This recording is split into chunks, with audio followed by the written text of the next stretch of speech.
Welcome to A Delhi Love, Ishq Mohabbat Pyar, the podcast that treats Delhiwalas to captivating conversations on living and loving all things Delhi. Delhi is not just a place, it's a state of mind, an attitude that leaves a mark on everyone who visits or calls it home. I'm Yasmin Kidwai, your host, a documentary filmmaker, former municipal councillor, and at heart, the quintessential Delhi girl. I love how Delhi is both old and new at the same time. I value its history and heritage and love exploring the new aspects of the city we share. I'm no expert, but I grew up in the gullies here, enjoyed public service here, and just like you, shared a deep passion for Delhi's enigmatic soul. Together, let's embrace the delightful contradictions that make Delhi the city it is. After all, around every corner, there must be 1,000 dastans to share in this megacity of a million conversations. We often speak to people from Delhi who represent a unique side of the experience of living and loving Delhi and Delhiites. Delhi is known to be loud and very in your face, but there are some individuals who show us that you can be heard even if you don't make noise. Today we are meeting one such individual who is known for standing with and for our country's least visible populations. We will talk about his motivations and inspirations and how a just, more equitable society is possible for all. Can the world be more compassionate and inclusive with individual efforts and community involvement? Can one make a difference even if one is not the loudest voice in the room? Dr. Mander is a renowned Indian writer and human rights activist, peace worker, columnist, researcher and teacher. He is often associated with giving voice to the most marginalized and vulnerable populations in the country, including survivors of mass violence, religious minorities, and homeless children. A believer in the country's collective conscience, Dr. Mander tries to foster healing, promote goodwill, and build trust between communities through compassion and radical love. He is recognized for his courageous personal stance and has won several awards for his peace work. Welcome, Dr. Mander.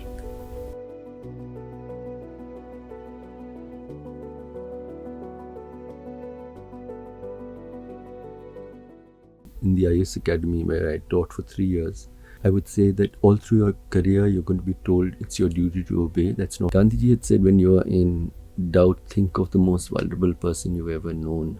60 million tons means that if you put the bags in a line, you can go from the earth to the moon and go around 2 or 3 times. That much grain. The Berlin Wall fell, and it became as if the idea of justice and equality, the Babri Masjid fell, and the idea of secular India sort of crumbled. The top 1% owns 40% of the country's wealth. Films may not be realistic by any standard, but they are a realistic depiction of popular consciousness. My expectation from young people is not that all of them will either speak out from the tongue or from the hands, with their hands, but every single person should respond from their hearts. Welcome, Dr. Mander. So tell me, what are you first, a writer, a columnist, an activist, teacher? What identity is the default identity? That's a really tough one.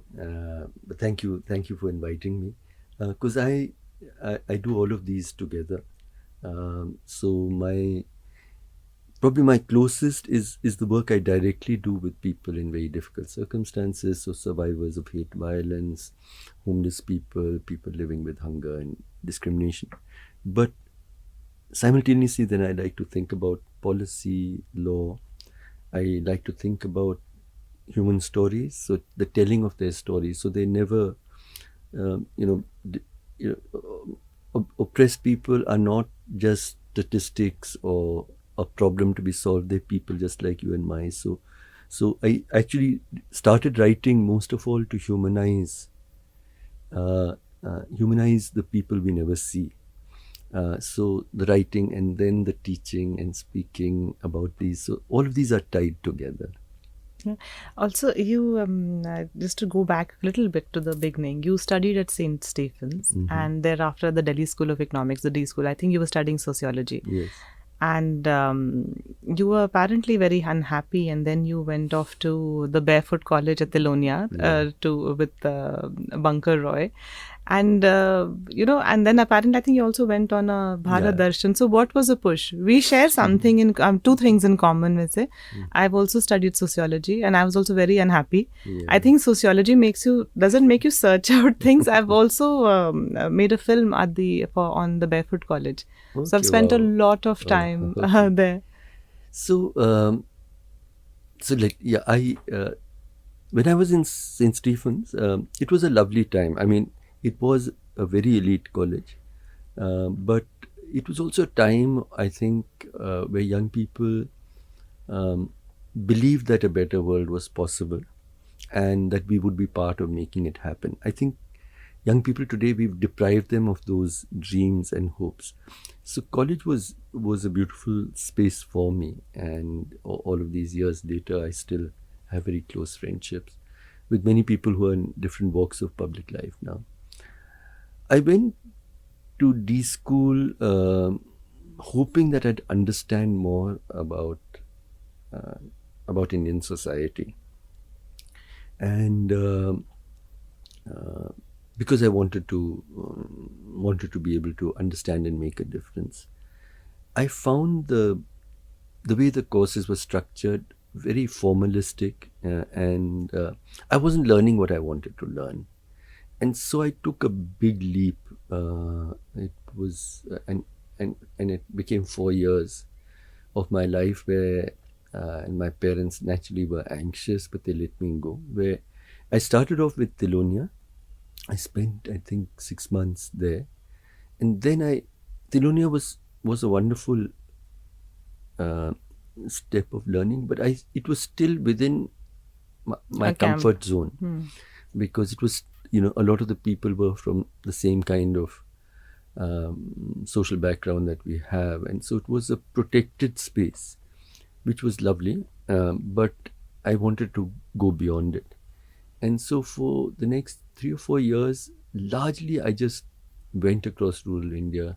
I stayed in a lot of the Gandhian ashrams, and would travel, take a lift on a truck. It was my discovery of India, and I learnt a lot. I'm really glad I learnt so much. So, were you aimless, or was there a search for something that was? No, absolutely not aimless. I wanted to understand my country so I could decide. And very consciously, you were like, I want to understand India. Absolutely it was. See, I'm from a partition family. My parents were uprooted from what is now in Pakistan. And I'm grateful that my parents I never heard hate and bigotry from them. But it was a protected upbringing. I was, in boarding schools, and my father moved many interesting places. He was in what is now Arunachal. So my early childhood was, my father was the one who brought the Dalai Lama across from the border in 1959. So he was a part of. He was also in the administration. Yeah. Okay. And he was the district head of Bomdila, which was the district from where, and the Dalai Lama was the first home he stayed in India was with my parents, and so I had an interesting childhood. My father was in Sikkim, in the Andaman Nicobar Islands, and so on. But I felt I didn't know and understand what the life of millions of my countrymen and women is, and I wanted to learn. I wanted to understand. I was very clear I wanted to make a difference to their lives, and so I wanted to see what I should do after I knew my people. So it was really that journey that I set out on, and my decision at the end of it to join the IAS was a very conscious decision, because I could make out how important the state was in the lives of people of disadvantage, and how much one could do. And so it was that choice which led me to, after about 4 years, to actually sit for the IAS exam. But then you gave it up for social activism, which really can't compare. Why did you do that? It's a long journey. I loved my years in the IAS. How many years did you I spend there? spent about 17, 18 years, of which 3 years were also as a teacher in the IAS Academy in Missouri. But I spent the rest of my time intensely in districts of Madhya Pradesh and Chhattisgarh. Um, I I would not substitute. I mean, what I learned in the 4 years before I entered the IAS and in the years, you- um, I found I mean, and it was also a turbulent time. The 1984 Sikh riots, and I was in Indore, and through 1989 when the movement for the Babri Masjid started, India transformed before my eyes. So handling riots, handling communal violence, the Narmada uh, agitation with Baba Hamte and Medha Patkar also was in my district. So engaging with all of this, um, I learned a lot. I did what I made one decision that I would only do what my conscience tells me, and I would not think about consequences. And I had the space. I did what I did. I frequently defied public authority, but I survived to tell the story and went on. Um, uh, but 2002, I had actually, at that time you were allowed to take a sabbatical to work with an NGO. So I was on a sabbatical. In that, with that freedom, I had gone when I heard about the Gujarat violence in 2002. I had gone just to work as a volunteer in the camps, relief camps. But within a very short time, because when I spoke to people there, and having been a civil servant, I've handled many riots in this very troubled period of our history. I realized very quickly that this was not a riot. This was a state-sponsored massacre. And then, and I first said, I have to say this to the world. And I wrote a very anguished piece which I'd called "Cry, My Beloved Country." In I, I showed it to my wife and to my parents, and I said, I have to say this to the world. And they said, we know that if you have to say it, you will say it, but nothing will be the same after this. And so I wrote this piece. It was a very different time. I remember Times of India carried it. They reached out to me, and it was long before things went viral, but it went all over the world because it was the first, I think, call saying that this is not a riot. It's this. The state government was centrally responsible for what unfolded and the horrific violence on women and children.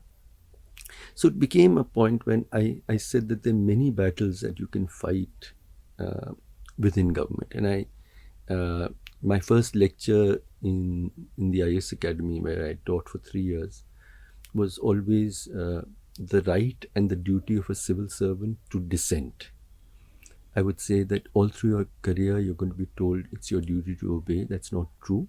You are there to uphold the Constitution and justice for the most deprived. We are given this power as a trust on behalf of the most powerless. So I would often say that you're a servant first of the Constitution, second of the most vulnerable person in your jurisdiction, and only third of the elected government. And if the interests of the first two clash with the third, then you have to say no. And that is how I try to live my life. So there were many battles which I fought, and that's another story altogether. But there were battles within the four walls of the Constitution. I saw very clearly, and I'm sad to say that I saw it too clearly. I said, what is happening now, what has begun to unfold now, is breaking out of these four walls of the Constitution.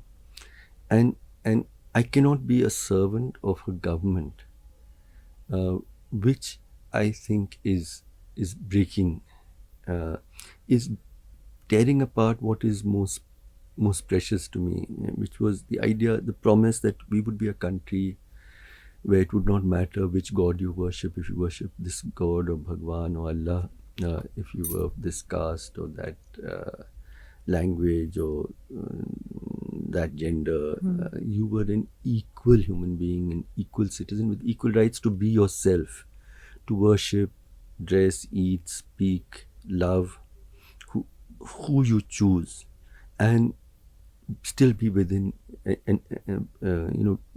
an equal member of this. That was the India that I loved and I wanted to belong to.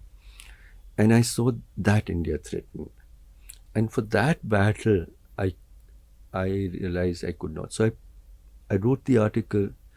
It got published. It went around the world, and by and it was the 19th of March. So the violence had started on 28th February, and this was early days. This was just in the early days. So so that's why I went in the very heat of it into the camps.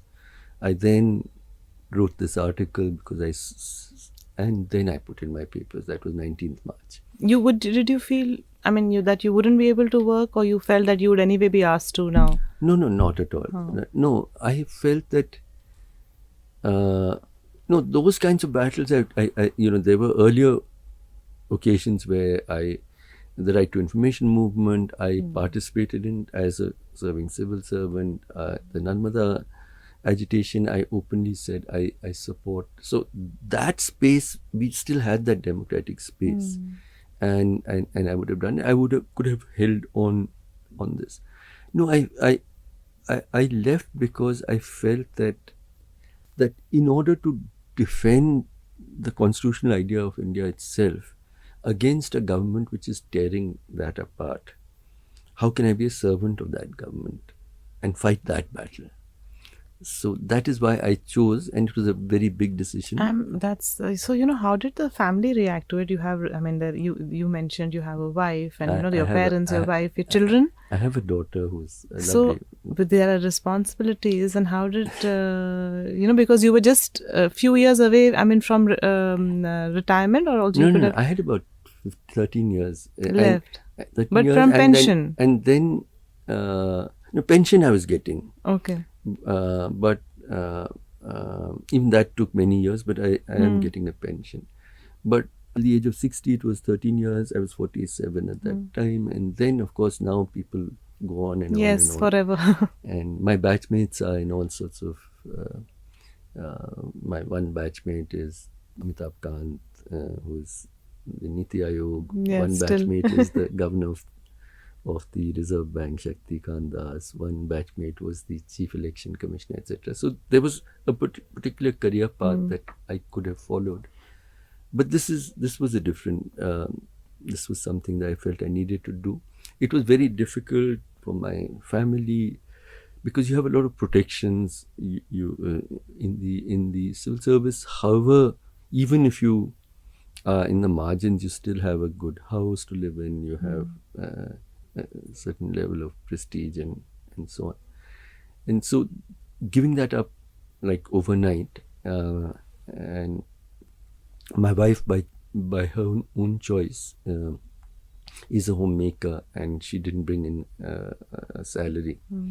So I was actually, I leapt into something. I suddenly had no money, had no and we struggled through that. And it was my preoccupation at that time was not to just have money to keep my family going, but actually to do all the work that I felt needed to be done.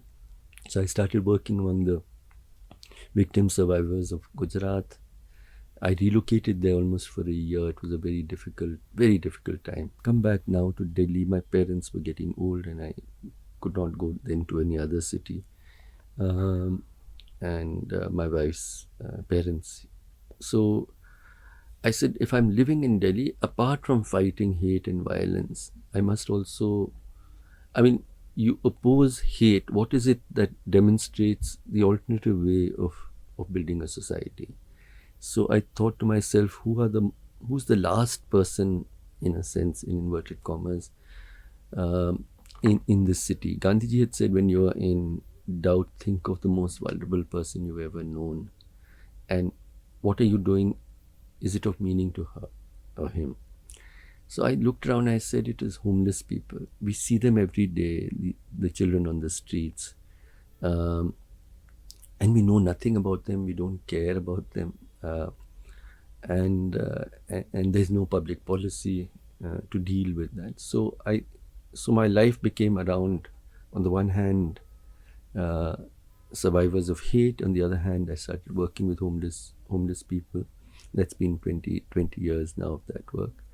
And a third was around social rights, the issues of hunger and homelessness. So there was a case in the Supreme Court on the right to food, that we have, every second child at that time was malnourished, 200 million people sleep hungry, and yet we have 60-70 million tons of grain in government warehouses, which means that if you actually 60 million tons means that if you put the bags in a line, you can go from the earth to the moon and go around 2 or 3 times. That much grain, and yet every There's child is hunger. malnourished. So the right to food. And the Supreme Court accepted that plea and appointed me and another person, Dr. N.C. Saxena, as commissioners with the powers of the Supreme Court to ensure that people don't go hungry. So these became the 3 sort of corners of my life, and so raising, making these happen, finding places, finding resources to. And did you find an organization, or were you just Yeah, so then I founded 2 organizations. One was called the Center for Equity Studies for disadvantaged people. So that's what the Center for Equity Studies. And then there was Aman Biradari, which was how do we build a society where there's communal harmony, caste equality, etc. So these are the 2. Okay. So, you social activists are often called bleeding hearts. It's almost a derogatory term which is used. And yet you've spoken of the concept of radical love. Has that helped you? What do you mean by radical love? And has that helped you kind of move on when you're constantly challenged? Absolutely. So the idea of radical love actually grew with me over time. The understanding of it. What is radical? See, I think India's greatest challenge today, and not just India, in many ways, people around the world, more and more people are choosing leaders who are teaching us to hate, who are encouraging us to hate. So whether it's a Donald Trump or Erdogan in Turkey or Bolsonaro and the so-called right-wing populists, what they're telling us is that your problem, you may be the dominant group, but your problems is from this minority. So the minority, so the dominant group, it's white Americans, are being oppressed by the immigrants who are coming in from Mexico for building a life, etc. So likewise in India, the upper caste Hindu dominates everything, business, politics, the media, and yet they become the oppressed. And it's the vulnerable groups, Dalit, Adivasi and Muslim, who are actually the oppressing group, this reversal. So it is, so it is in this, so what I would call the politics of hate. How do you counter it?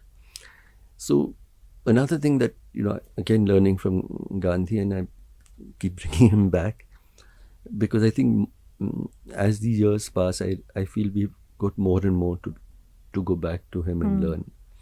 So one of the things he said was that you cannot fight hate with hate. Hate will only deepen. Just as if there's somebody has made your home dark, and you say, I'll fight it by making his home dark, your home dark, then only darkness is going to deepen. The only way to fight the darkness is, even if it's a storm, even if there's rain, is to light your lamp and go out. So how do you develop a politics and a social action which is founded on love?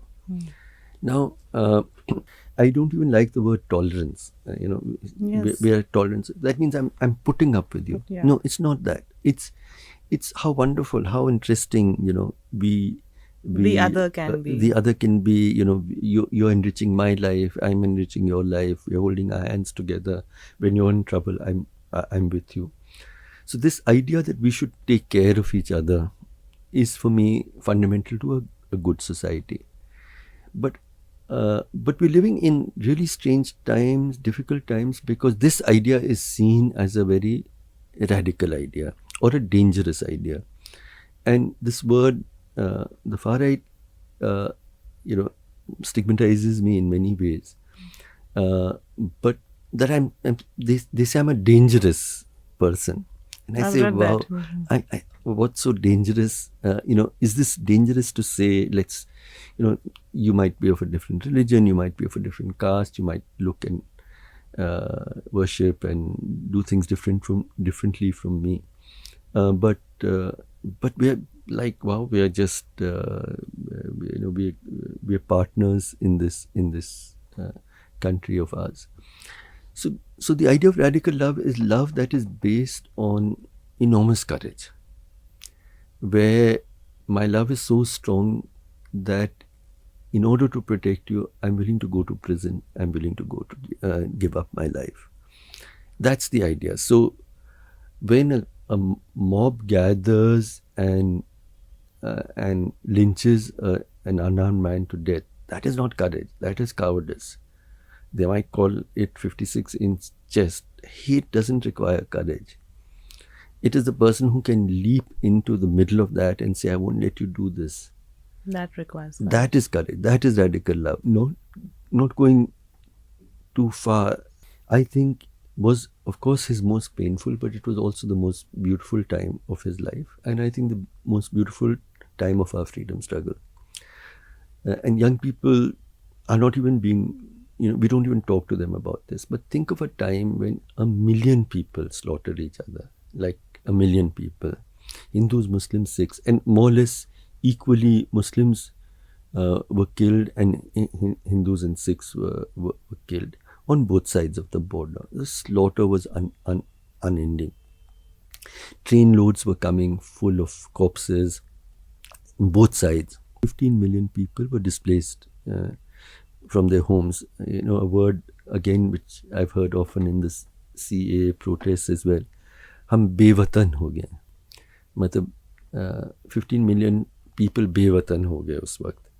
Now, in the middle of all of that, India could well have taken the decision that they, in inverted commas, have got their Pakistan, and we will be a country for our Hindus. And Gandhiji and Nehru and Patel and Maulana Azad and Dr. Ambedkar, who led the writing of our constitution, were very clear. No, India equally would belong to all who want to make it their own. And Muslims are equally part of this country. It was a very difficult decision to take, and Gandhiji lived for many ideas, but this was the idea he died for. And he gave up his life. He knew he was giving up his life for this. He was risking his life. People tell me, Mewat is close to Delhi, has seen it's seen a lot of riots, communal violence. And when I go there, the Mewatis, in fact, remember December 19th. And what happened December 19th? In fact, when I went, they said you have to spend a night here symbolically, which I did in a village called Ghaseda. And I said, what happened here? And they said that Gandhiji, there was a huge slaughter of the Mewatis in both Alwar and Bharatpur, where the kings were complicit in this slaughter. Mewatis felt that they had no option except to go to Pakistan. And Gandhiji went and he spent a night at Ghaseda, and he said, no, this is your country. And after that, they chose to stay on. And they celebrated. They have folk songs around, Baba Gandhi coming and doing this. So it is that kind of, when I talk about love, which is so profound, but also so courageous that I can give up my life for you. But when you try to explain this concept, or talk to people, or do they understand it? Are they receptive to it? There are two kinds of responses, and I found why there is so much of opposition from one side to this idea. This is what I'm saying, and this is what I'm consistently saying. Then I realized that there were 5 assassination attempts on Gandhiji's life. There was none on Nehru's. And I think, Nehru was deeply, profoundly secular, but his discourse was articulated in a certain kind of way. I think this discourse, which is built around a moral kind of claim that find our best selves within ourselves, is somehow panics, Forces people to look inwards. inwards. That's scary. I think, and it exposes what they really stand for. I mean, I often talk to young people and say, I'm not saying this is the right path or that is the right path. I'm just saying, be conscious about which path you're choosing. Do you want your children to grow up, or do you want to grow old in a country where there is embedded inequality, where some people are not treated as legitimate citizens, where people have to live with fear, and where there's hate? Or do you want a country where we all live our different lives? And so this idea of radical love, I did try to give it a concrete shape in response to the lynchings. 2017, if you recall, was when suddenly we don't even have a word for lynching in Hindi, because we hadn't seen it before. But this idea of people gathering around and beating an unarmed man to death began to grow and became like an epidemic. And the silence of the majority was what troubled me. And so I said, thought to myself, I said, what should we do? Learning the same, that I cannot also speak hatefully to them. So what do I do? So I made a call, and I said, we'll start a caravan of love. And we promised 4 things: that if anyone is lynched, we will go to their home, as you would go to a loved one, to your friend, to say, we share in your pain, and you're not alone. And this is the Caravan e Mohabbat. The second thing that we would tell them is that we seek forgiveness, because we all collectively responsible, and that our country has gone this way. The third is that we promise that we will be with you whatever happens, as you fight for justice, as you bring together the pieces of your life, and we will tell your story. And so there's a media component to it as well.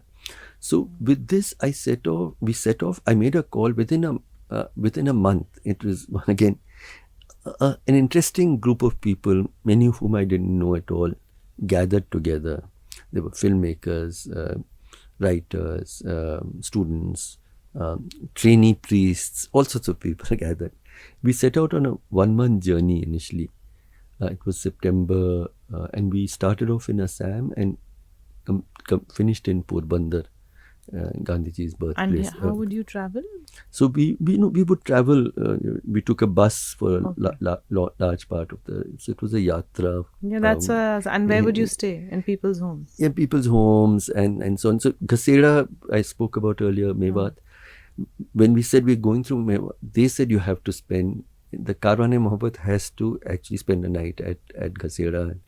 And much of it was very very basic, but it was it meant so much to the people that we went with, that we realized that we will not stop this.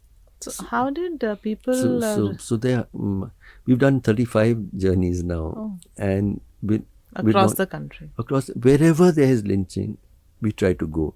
It's now become harder and harder because the government has charged me with all sorts of crimes that no one is willing to fund. So now it's literally, friends send money every month, and somebody sends money, because we are giving pensions to at least 100 widows. Who's you are giving? We are giving, and people are, and everything else can stop, but this will not stop. And the legal cases, we are fighting for them, with them, and we're trying to do some research and writing around this as well, about the hate. So that everything else, if I had to let go, but this I won't, because this is the central attack on our constitution, is the attack on our minorities. So we've been doing this, and You've faced a lot of hardships. You're now, like you just mentioned, your funding has been stopped, and there are significant challenges you've encountered. How do you navigate them personally, and how do you remain optimistic in the face of all that? And wanting to go to get up in the morning and do spread some more love and make some more effort the next day. Okay, let me start with the question of optimism. There's a young man called Asif Iqbal Tanha. He was also put in prison under UAPA. And along with Natasha Narwal and Devangana, he got bail at some point. When he came out of prison, and I was very struck because he knew the media would be, he managed to get that mask, but on the mask he said no CA, no NRC. And I felt it was a very brave, he was saying, you've sent me out of jail, but my battle is still there. So he came out. And so I decided to meet him and talk to him. And I had a lovely conversation with him, actually. He comes from he's only studied in a madrasa. This was in Delhi. He finally came, where he started struggling. He's got an education now from Jamia. And very brave, thoughtful young man. So at one point I said, because he's been in prison and so much is happening with India's Muslims, how do you feel? Do you feel hope?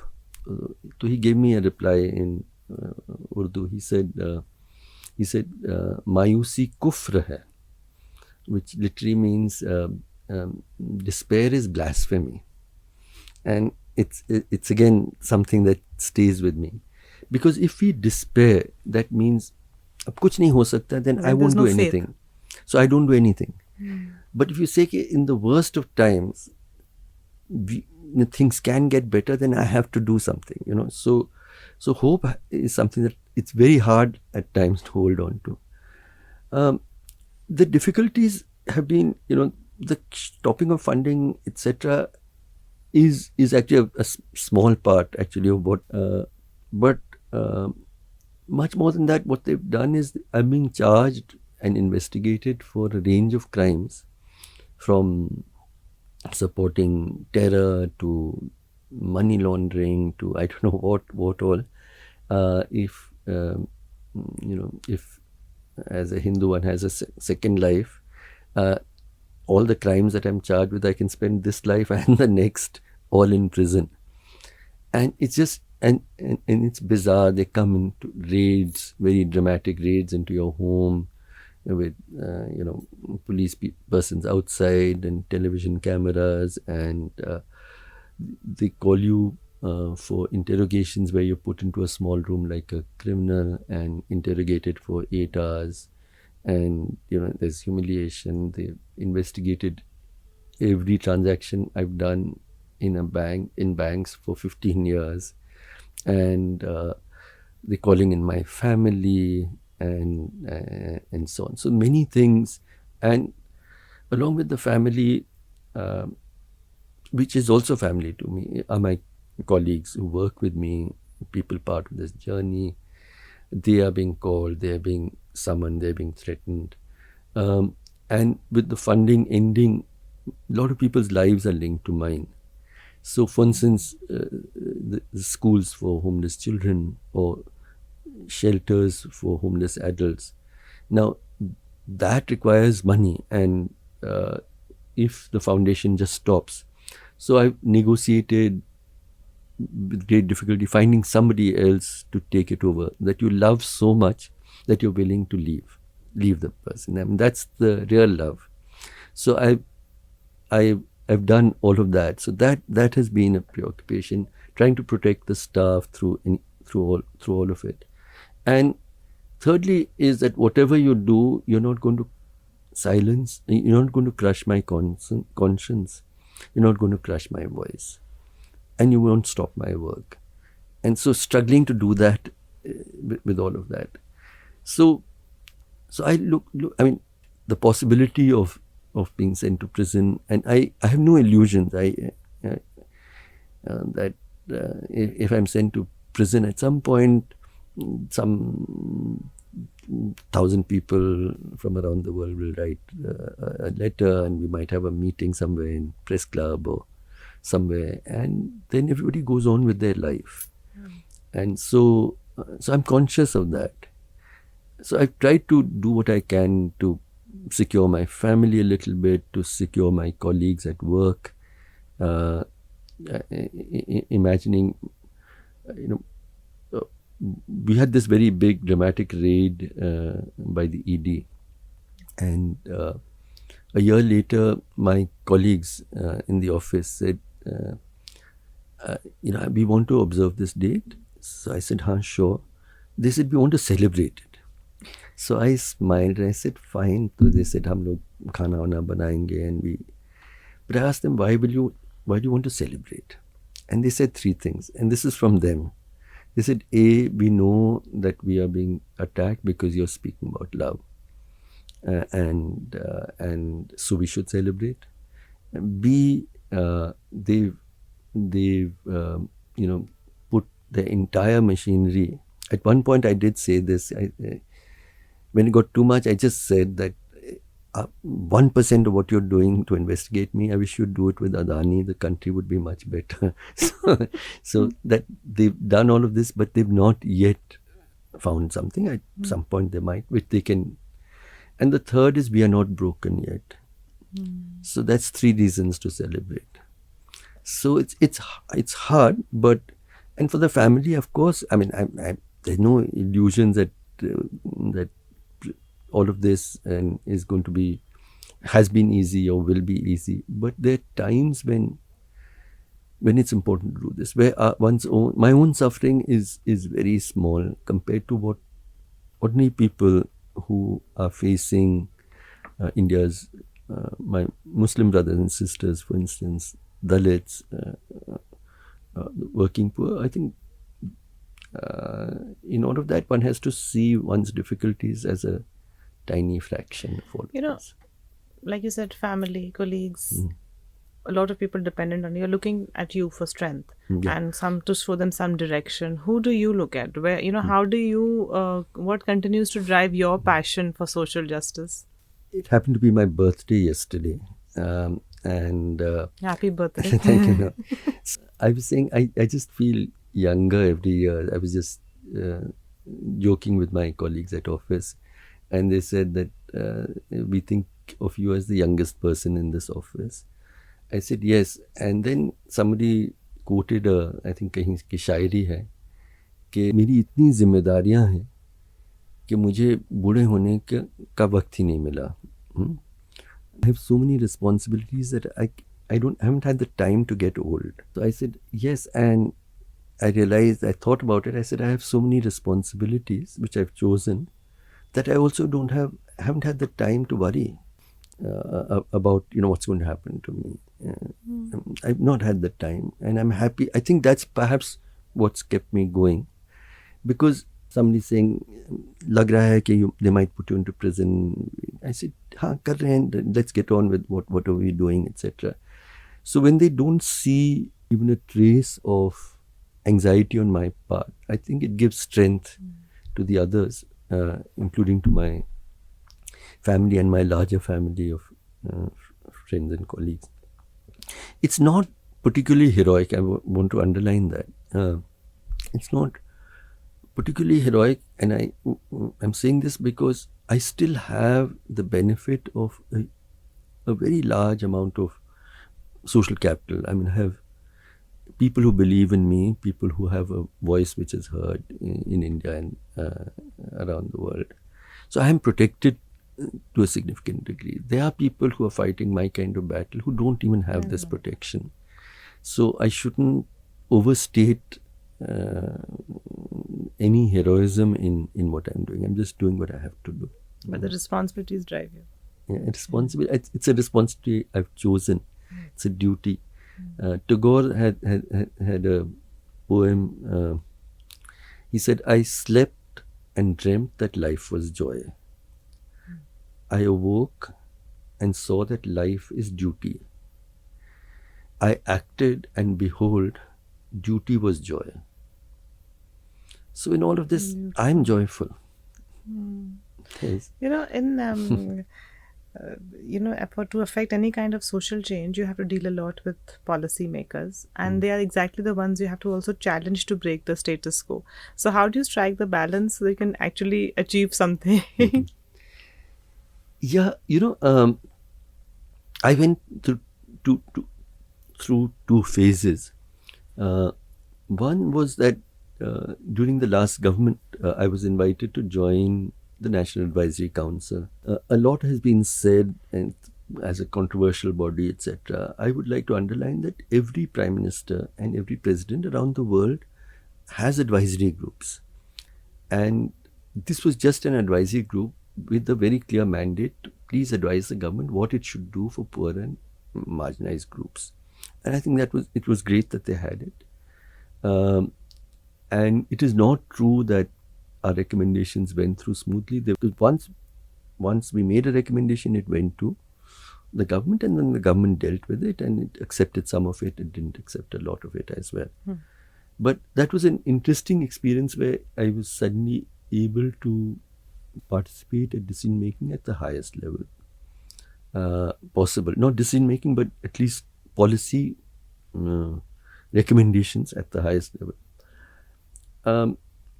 What I took with me was this idea that what we've lost very much in the last 10 years. Now we've suddenly become हम लोग एक तरह से प्रजा बन गए हैं. ऊपर से राजा हमें दान दे रहा है. After all, for instance, the Food Security Act was the one that said you'll get so many grains, but nobody put Dr. Manmohan Singh's picture on every bag of grains saying कि उनकी दया से आपको ये मिल रहा है. This was your right as a citizen. And I think that was our biggest accomplishment, was the idea of looking at people who are equal citizens, are living very difficult lives. The economic model is not throwing out jobs. It's resulting in vast inequalities. We have a old history of caste inequalities. We have this new rise of anti-religious sort of hatred. In the middle of it, those who are targeted at the bottom, what can make life better? So it was a great period, and you're absolutely right. I felt that we're living through a time where a large part of privileged society does not believe that the state should be a welfare state. There's no doubt, including within the Congress party, which was supposed to be steering this. I didn't find a great deal of consensus on this question. Free market should function, we should get investment from abroad and so on. We are saying, think of another kind of economic model where everybody has some surplus money at the very bottom.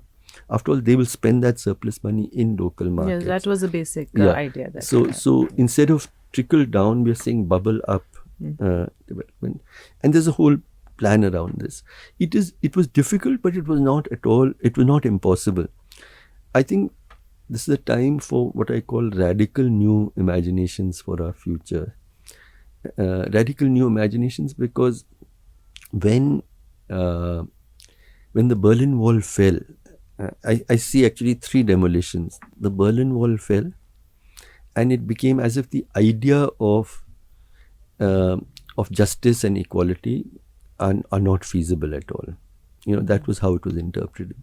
The Babri Masjid fell, and the idea of secular India sort of crumbled to some degree, and then the World Trade Center in New York fell, and this global war on terror stigmatizing a particular community globally. So it is in that rubble, I feel, in these 3 demolitions, young people, unlike when I was growing up in college, young people no longer seem to be brought up to believe that a better world is possible, that justice, equality is possible. So the challenge is radical new imaginations. And I think that this idea of universal social rights, that you might let markets function, but let there be a floor of human dignity below which no one can fall, that no child will sleep hungry, no child will die because they can't afford health care, no old person will have to work till her last day because she doesn't get a pension. I mean, there's some basic things like this. Every mother should have enough maternity sort of benefits that she can take care of her child and her health. Some basic things. It would not cost the country more than about 10% of GDP, and we need to tax our rich. We need to provide the resources for it, and we need to ensure that life is better for all our people. That's what I believe in, and that is an extension of the idea of radical love again.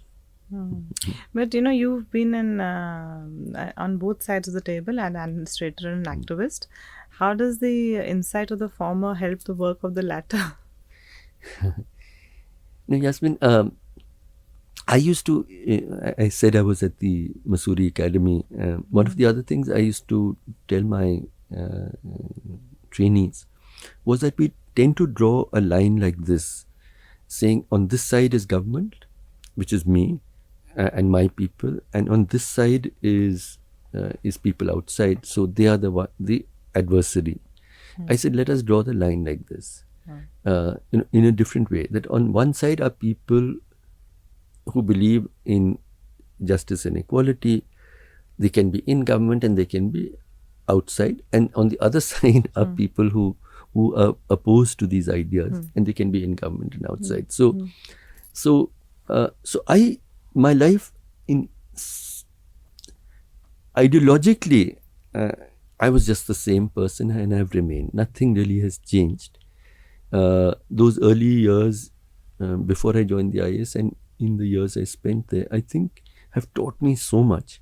But through all of those years, I negotiated with exactly the same principles in life. I mean, what I saw happening in riots has taught me many things. For instance, that no riot, so-called riot, can go on for even more than a few hours unless the state wants it to. And I can, as a lay person, you might believe this, but you may not be sure. But I've seen it. I've handled riots. I know that even the biggest. As an administrator, I know that. So that learning has deepened my social action, in a sense.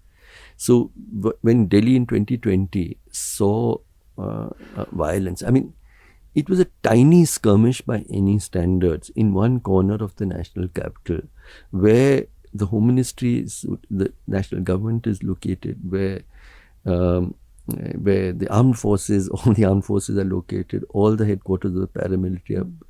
If they wished, it was not a matter of even 3 or 4 hours if they wanted to win. It. The fact that it went on for three days, I realized how big a crime it is.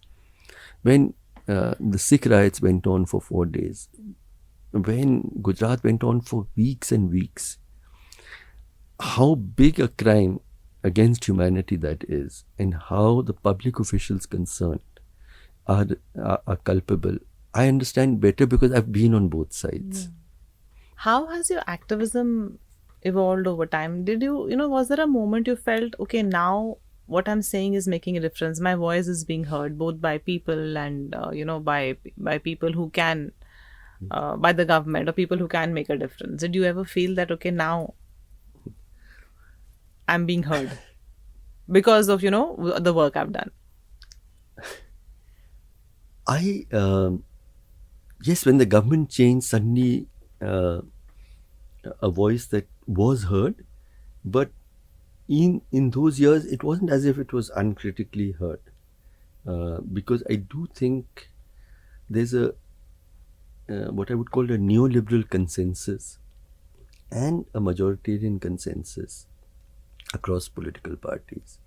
In simple words, there is a very wide belief that free markets and a Hindu majoritarian kind of ethos is how this country should be run, and therefore, even with the earlier government, every step of it was was a struggle against both the free market versus welfare and majoritarianism versus a secular notion of minority rights being equal to majority rights.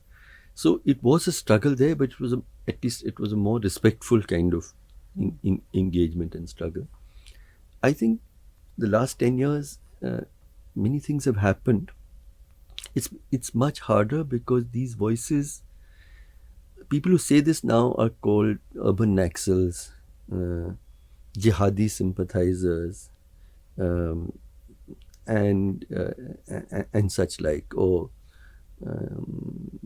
promoting Christian conversions, and so all of those allegations. So what I feel is that public debate and discourse, it's a completely legitimate discourse. Are markets better, or should we go for a welfare state? Of course, we should have a debate around it, and the debate should be respectful, evidence-based, etc. Now there's no space for debate. Yeah, that's what I was going to say. The conversations are The you're unable to have just stopped. conversations. So all you do is abuse and stigmatize those who don't agree with you. And again, this is global. I mean, how does Donald Trump talk about people who disagree with him? Everyone is called names and abuses of the worst kind. When, say, America's sort of finest actress Meryl Streep, she had made some statement about just something to this effect, that let us live together respectfully, etc. Donald Trump responds by saying, "Oh, she's a highly useless, overrated actress." That's not the way you respond to attacks are very personal. So here everything is very personal. So there is no space for these discussions. So these last 10 years, policy discussions have become much harder because, and at moments like, especially in the lockdown, it was horrible when we were seeing, you cannot, in a country where 9 out of 10 workers are informal workers, you suddenly, so the Prime Minister at 3.5 hours notice says everything is going to be locked down. It's the largest lockdown of an economy in human history anywhere in the world. And work from home, keep social distance. Now, if 9 out of 10 workers are informal workers, what will they eat tomorrow? Yeah, the daily wage earners. The daily wage earners, which is the large majority of our people. So clearly the government wasn't even thinking about them. Keep social distance. 6 out of 10 Indians live in one room or less. How are they going to keep distance? So step by step, we were, wash your hands regularly. When I forget the exact figures, people don't have running water, etc., etc. So I've written about the pandemic. I've said that it was very clear that some lives are important, like people like you and not me, all. but a large majority are completely dispensable. Not only are they, we don't care about what happens to them. So in these times, so I went to the Supreme Court with a few friends, and we said, if workers in the formal sector are getting their salaries at home, the government owes it to give equivalent of minimum wages to every family. And we calculated, along with some economists, that it won't cost more than 3% of GDP. Now, things like this are not discourses that we can sit across the table and have. I mean, when Dr. Manmohan Singh was there, we could actually sit across the table. He would disagree. He was a very strong believer in markets, but he was an extremely thoughtful and courteous person. We would have a discussion. Here, there's no place to have that discussion. So you go to the Supreme Court. The government doesn't listen, and the consequences of it was of huge suffering, but also the economy cracked up. I mean, if they had just done this, they wouldn't have had to migrate. The economy wouldn't have had to collapse. So the humane way of public policy was also the sensible way. Yet there's no place for that kind of discourse, and so the crushing of alternative voices anyone realizes that if you don't have, none of us, I don't know everything, and I could be wrong on many things.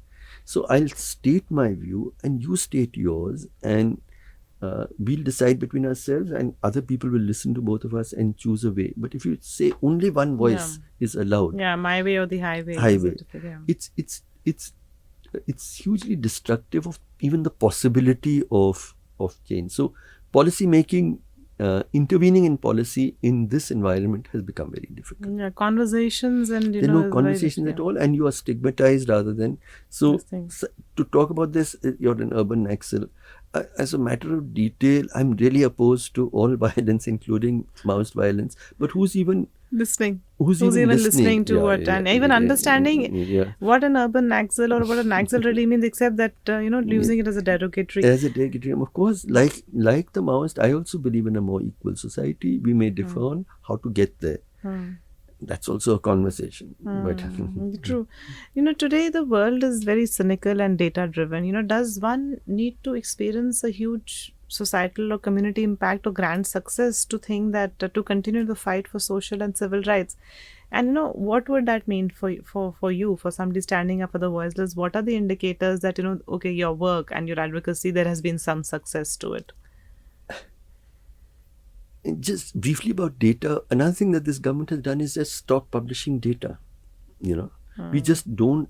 How many jobs have actually been, at least during the last regime, we were able to say it was a period of very low job creation because we had data and we could challenge the government and the government would be able to respond. Now we don't have data. We just can speculate that job growth has even reduced.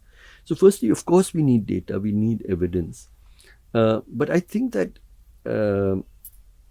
I travel around the world. The world seems to be in a period of enormous tumult. Inequality has grown to huge levels. India, of course, leads in inequality. A recent report said that we are much more unequal than colonial India, and that's really something. The top 1% owns 40% of the country's wealth. It's greater than almost anywhere in the world. So but inequality is a crisis. Jobs are not happening. The chances that your neighbor will not look like you, worship like you, talk your language has grown. How do we deal with people who are different with us? And the questions of the climate. All of these are crises. And I don't see it getting resolved quickly. It's going to be a longish battle. But people in our generation, I'm getting older, though I keep saying every birthday is making me younger. But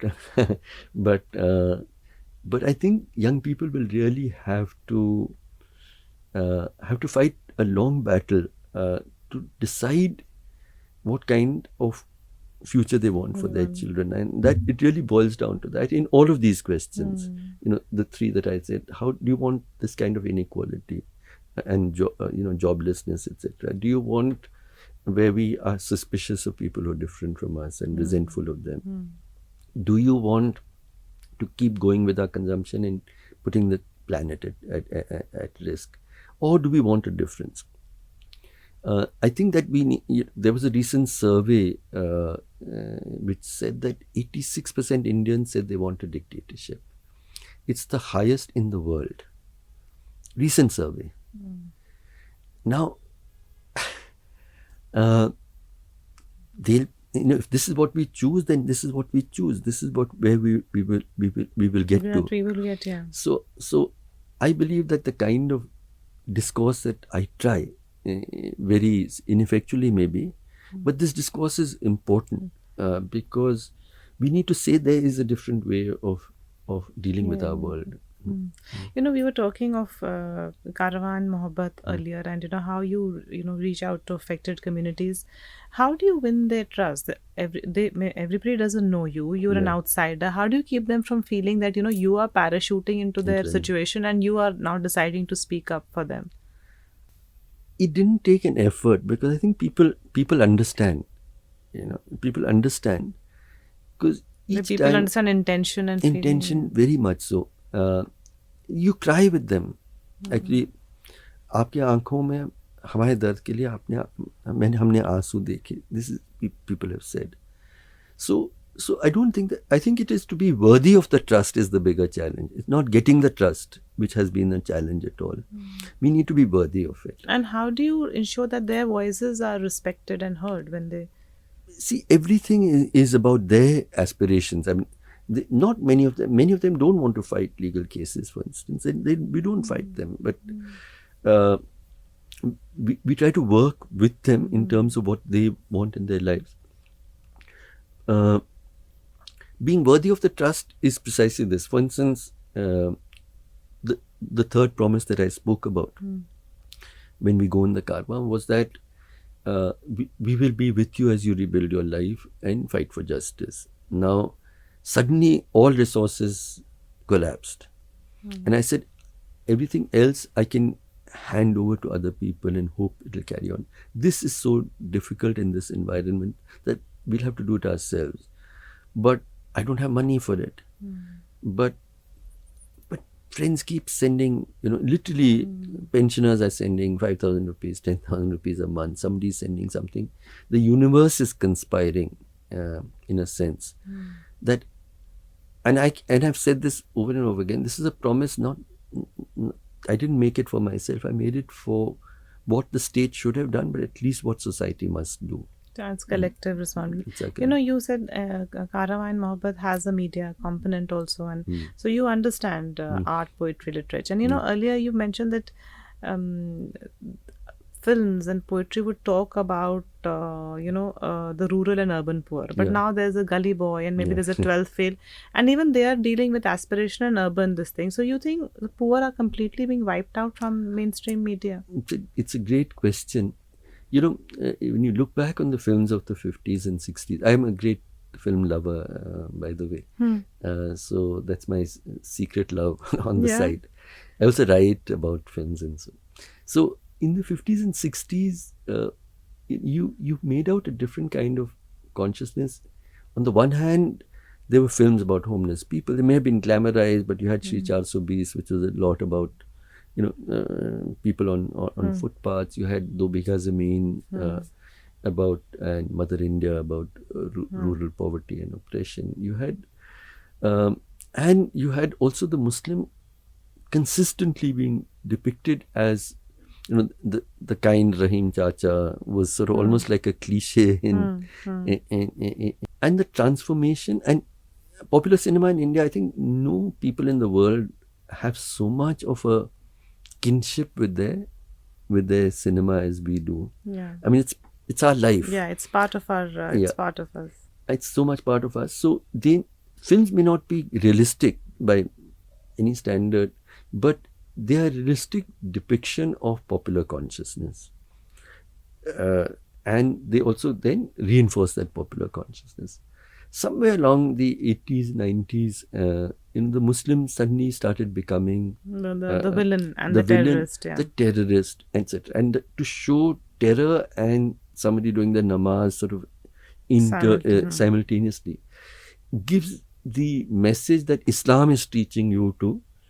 It's not that it is a distortion. I mean, to say Hindutva is Hinduism is not true. Hinduism is a very, very different set of beliefs than what Hindutva is telling us. Similarly, Islamic terrorism is very different from Islam, which is actually a religion of both peace and equality. So, but films have now communicated. Now, popular thinking is equating Islam with terror and violence, and with this whole notion that these kings were Muslim rulers came and they oppressed and they broke down temples and so on. So cinema, I think, must take responsibility for engaging with popular consciousness in a very negative way at this time. So I look at my grandson. I have a lovely grandson who's about 5 years old now, and I see that I was very lucky when I grew up, because although we are a partition family, I never heard hatred and bigotry. In my entire childhood, I didn't hear it from my parents. I didn't hear it from the elite boarding schools that I studied in. I didn't see it in my cinema. I didn't hear it from my leaders. You know, my little grandson is hearing it everywhere. Hearing it from parts of the extended family.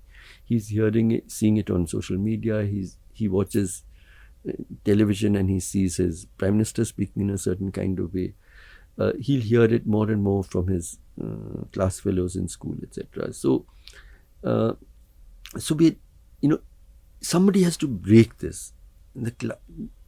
A lot of children are learning hate from their parents. They're learning hate. Then the school should make a difference. But then they're learning hate in schools. So then popular culture should make a difference. But then they're learning hate from there also. From there as well. But when we were, as you said, when through the period of transition independence, films actually played a very crucial role. So we had, you could. It was the only place where you could reach the top of the industry irrespective of what your surname was.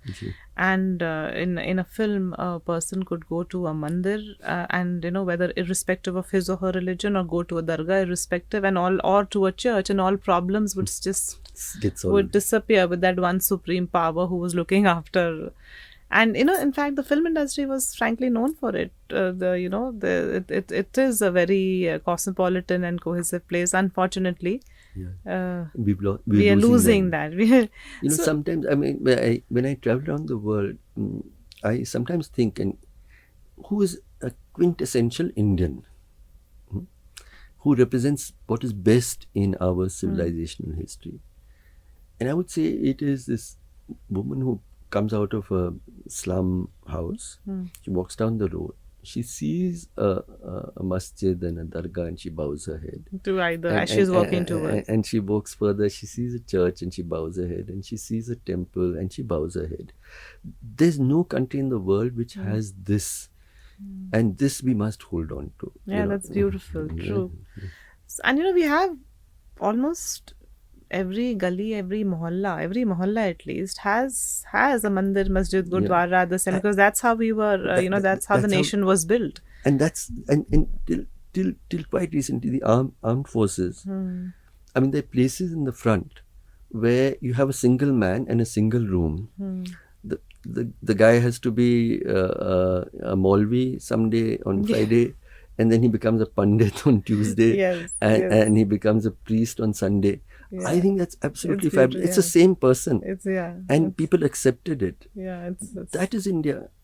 There is, it's now quite established that, primary caregivers who are working with victims of trauma have to get affected, and they get traumatized themselves, and they have to be taken care of. How do you emotionally cope with while you are listening to all these stories and working with people who've gone through enormous trauma?